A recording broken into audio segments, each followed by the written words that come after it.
جناب محترم ڈاکٹر مظہر اقبال طاہر صاحب، آپ سے میری گزارش ہوگی آپ تشریف لائیں، اپنے خیالات کا اظہار فرمائیں۔ ہمارے معزز مہمان دھنا سے چودھری محمد عالم صاحب آپ تشریف فرما ہوئے، چودھری محبت صاحب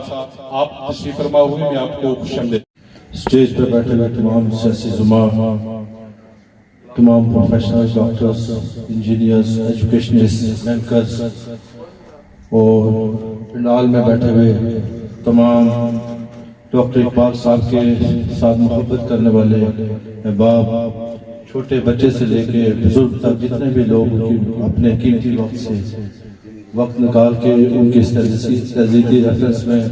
شرکت کو یقینی بنایا ہے، میں سب لوگوں کو ادھر ان کا کولیگ ہونے کے حوالے سے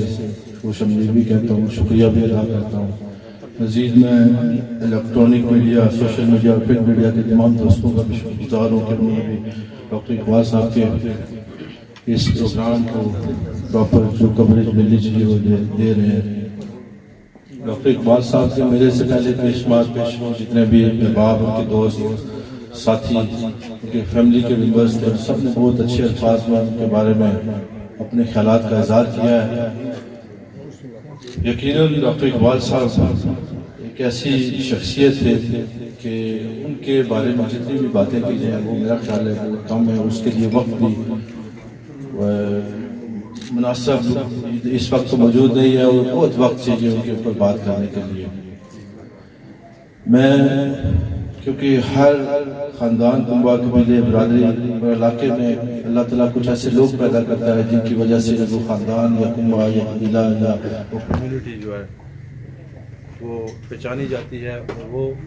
اس علاقے کی پہچان بن جاتے ہیں۔ ہم اصل میں تھوڑی سی بدقسمت قوم ہے مسلمان، پوری دنیا کے اندر ہم افراد کو بہت چھوٹی چیزوں کے اندر بند کر دیتے ہیں۔ جو بڑے لوگ ہوتے ہیں، جو بڑے افراد ہوتے ہیں، وہ کسی خاص کنبہ قبیلہ یا برادری کے نہیں ہوتے، وہ پوری انسانیت کی پہچان ہوتے ہیں۔ اور ڈاکٹر اقبال، جس طرح چودھری شبیر صاحب نے بات کی کہ وہ جس طرح علامہ اقبال صاحب نے ایک پاکستان کا تصور دیا، اسی طرح ڈاکٹر اقبال بھی ایک اپنی شخصیت کے اندر یونیورسٹی تھے اور ان کا تعلق ہر ایج گروپ کے بندے کے ساتھ تھا، ہر جماعت کے ساتھ تھا۔ ہر انسان جو بھی ان کے ساتھ ملتا تھا وہ یہ سمجھتا تھا کہ ڈاکٹر اقبال کے میرے سے زیادہ کسی کے اوپر وہ ٹرسٹ نہیں کرتے اور میرے سے زیادہ قربت دار یا تعلق والا نہیں ہے۔ ڈاکٹر صاحب کی شخصیت جو ہے اس کے اوپر جتنی بھی باتیں سب میرے سے پہلے دوست احباب نے کی ہیں، تو میں ان سب کا کوئی انڈوز بھی کرتا ہوں اور اس کا بے شمار باتوں کا گواہ بھی ہو کہ 10-12 سال سے ہم بھی ان کے زیر شفقت بھی رہے، ان سے ہم بہت کچھ سیکھتے تھے۔ یہاں ہیلتھ ڈپارٹمنٹ سے کافی جو ان کے ساتھی دوست احباب ہیں وہ بھی آئے ہوئے ہیں، ایجوکیشن سے کافی لوگ آئے ہوئے ہیں۔ ہر بندے کے پاس ڈاکٹر اقبال کی شخصیت کی اپنی کہانی اور ایک اپنا ہی پہلو ہوتا ہے اور میرا خیال ہے کہ رہنا بھی چاہیے کیونکہ بڑے آدمی تھے۔ ڈاکٹر صاحب کے حوالے سے ہمارا ہیلتھ ڈپارٹمنٹ کے تمام سابق ڈی جی صاحبان اور جو موجودہ ڈی جی ہیں ڈاکٹر فاروق نور صاحب، ڈاکٹر پہلے جو ڈی جی سردار آفتاب صاحب تھے، سردار محمود صاحب ہیں، سردار چودھری ارشد صاحب، سب نے ذاتی حیثیت سے بھی مجھے بھی فون کیا اور یہ انہوں نے یہ میسج پہنچایا تھا کہ میں ان کی فیملی کے ساتھ پاس جو ہے یہ ان کے بیاف پہ تعزیت بھی کروں۔ ہمارے ڈی ایچ او صاحب اور ایم ایس صاحب بھی انوائٹڈ تھے، کسی اپنی مصروفیت کی وجہ سے وہ یہاں آ نہیں سکے۔ ہمارا یہ سال جو 2023 والا سال ہے ہماری ڈاکٹرز کمیونٹی کے لیے بہت ہی ایک افسردہ اور پریشانی کا سال رہا ہے۔ اس میں ہم اسی حلقہ سے دو بڑے عظیم شخصیات، ڈاکٹر محمود الرسول راجہ صاحب تھے جو ہماری ڈاکٹرز کمیونٹی کا ایک بڑا درخشندہ ستارہ تھے، بیوروکریٹ بھی تھے، وہ چلے گئے اور اس کے بعد ہمیں ڈاکٹر اقبال صاحب کا شکل میں جو ہے ایک اور صدمہ سنا پڑا۔ میں ڈاکٹر صاحب کی فیملی، کرنل شفیق صاحب، آنرری کیپٹن رفیق صاحب، صدیق صاحب اور ان کے کزن جو ہے پرنسپل صاحب، ڈی ایف او نصیر صاحب، خورشید صاحب اور جرداول ریاست صاحب،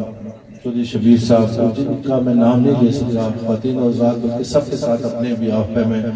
ان کے لیے ان کی طرف اپنی کمیونٹی کی طرف سے، ڈاکٹرز کمیونٹی کی طرف سے میں تعزیت پیش کرتا ہوں، اور میں دعا گو ہوں کہ اللہ تعالیٰ ڈاکٹر اقبال صاحب کی فیملی کو، ڈاکٹر اقبال صاحب کے تعلق واسطے کے لوگوں کے ساتھ، ان کے جو بچے ہیں اسپیشلی ڈاکٹر محسن اور متین کو میری ایز اے ایلڈر یہی ایک مطلب گزارش بھی ہے کہ وہ ڈاکٹر اقبال صاحب کے نام سے ہی پہچانے جائیں گے، اور ڈاکٹر اقبال صاحب کی جو تعلق ہوئی اگر وہ مینٹین کر لیں تو یہ ان کے لیے بہت بڑی زندگی کے اندر ایک کامیابی ہوگی۔ ڈاکٹر صاحب نے ایک واقعہ میں ان کا سناتا جاؤں کہ جو ان کے جنتی ہونے کی جو ہے واضح دلیل بھی ہے اور نشانی بھی ہے۔ ایک دفعہ میرے پاس بیٹھے تو میں نے کہا کہ آپ سیاسی جماع اور باقی سارے لوگ بھی ہوں، وہ پروفیشنل ڈاکٹر ہونے کے ساتھ ساتھ ایڈمنسٹریشن میں بھی تھے،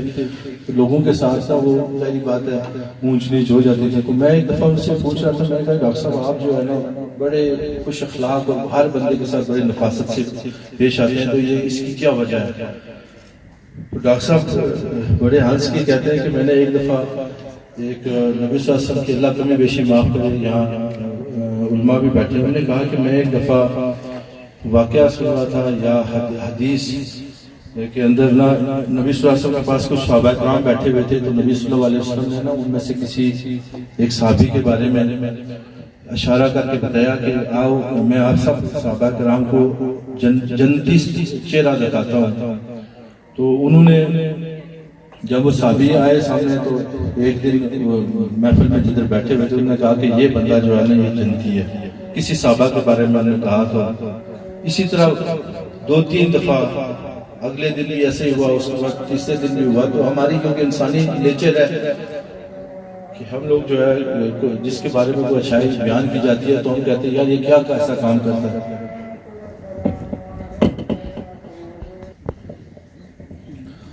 میں واقعہ سنا رہا تھا کہ میں نے ڈاکٹر صاحب سے پوچھا کہ ڈاکٹر صاحب آپ اتنا کس طرح مینیج کر لیتے ہیں؟ تو انہوں نے کہا کہ میں نے یہ ایک حدیث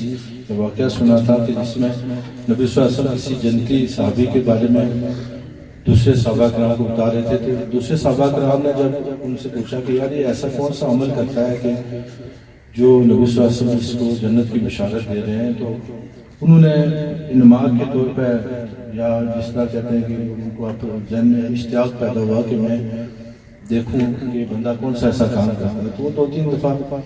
ان کے گھر کے قریب یا جیسے بھی ان کے معمول زندگی کو آبزرو کرنے کے لیے ان کے گھر گیا، تو اس نے دیکھا کہ کوئی ایسا اسپیشل کام نہیں کرتا، نہ کوئی خاص قسم کی جو وہ عبادت کرتا ہے، بس اسی طرح روزمرہ اپنی روٹین کے تحت میں کام شام کر کے اس کے بعد اپنے نماز رکھ کے اس کے رات کو بھی نہیں اٹھتا۔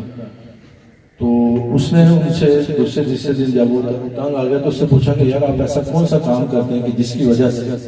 نبی صلی اللہ علیہ وسلم نے آپ کو جو ہے یہ بشارت دی ہے اور سب کے سامنے انہوں نے کہا ہے کہ یہ بندہ جنتی ہے؟ تو اس نے کہا یار میں عورتوں کوئی کام نہیں کرتا، میں سونے سے پہلے تمام لوگوں کو اپنی طرف سے اپنے بیاہ پہ میں معاف کر کے سوتا ہوں، جو مرضی انہوں نے میرے ساتھ زیادتی کی ہے، جو مرضی وہ کہتے ہیں، یا میں اپنی طرف سے جو میرے بیاہ پہ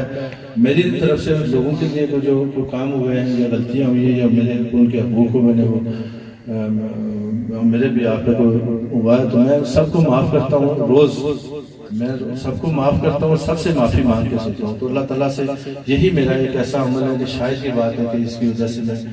اللہ تعالیٰ نے جو ہے نا مجھے یہ مرتبہ دے رہے ہیں نبی صلی اللہ علیہ وسلم کی نظروں میں۔ تو یہ ڈاکٹر اقبال صاحب کا ریئل واقعہ میں آپ کو بتا، تو انہوں نے کہا کہ جب سے میں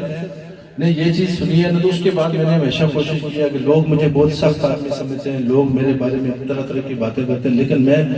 روز بستر پہ جانے سے پہلے ہمیشہ ایک عمل ضرور کرتا ہوں کہ میں سب لوگوں کو معاف کر کے اور اپنی طرف سے معافی مانگ کے سوتا ہوں۔ تو ہم اس ٹیک ہوم میسج جو اس کا جتنی ریفرنس میرے بارے میں ایسا نے بھی اپنے مہمان خصوصی کے طور پہ بات کرنی ہے، تو ٹیک ہوم میسج یہ کرتے ہیں کہ ہمارے درمیان میں جو مختلف غلطیاں ایک دوسرے کے لیے رنجشیں ہوتی ہیں تو ان کو ہم ایٹ لیسٹ کم از کم ڈاکٹر اقبال کی اس مجمع میں ہم سارے یہ چیز ضرور لے کے جائیں کہ ہم بھی آپ ایک دوسرے کی غلطیاں ایک دوسرے کو معاف کریں گے۔ اور میں آپ سب سے ریکویسٹ بھی کروں گا کہ آپ اول و آخر درود شریف پڑھ کے اس کے بعد جو ہے جب دعا ہوگی تو مطلب سورۃ اخلاص اور سورۃ فاتحہ بھی پڑھیں گے تو ہم سارے اس کے مولوی صاحب سے ریکویسٹ بھی کریں گے بعد میں. تو میں دوبارہ آپ سب لوگوں کا شکر گزار ہوں کہ آپ لوگوں نے اپنے قیمتی وقت سے ٹائم نکالا اور اس مجمع میں آئے. مزید میں کرنا شفیق صاحب ان کی ساری فیملی کو کا بھی شکر گزار ہوں. انہوں نے بڑے اچھے طریقے سے جو ہے نا ہم سب کو عزت بخشی اور ہم اس تقریب میں ہے. جزاک اللہ خیر.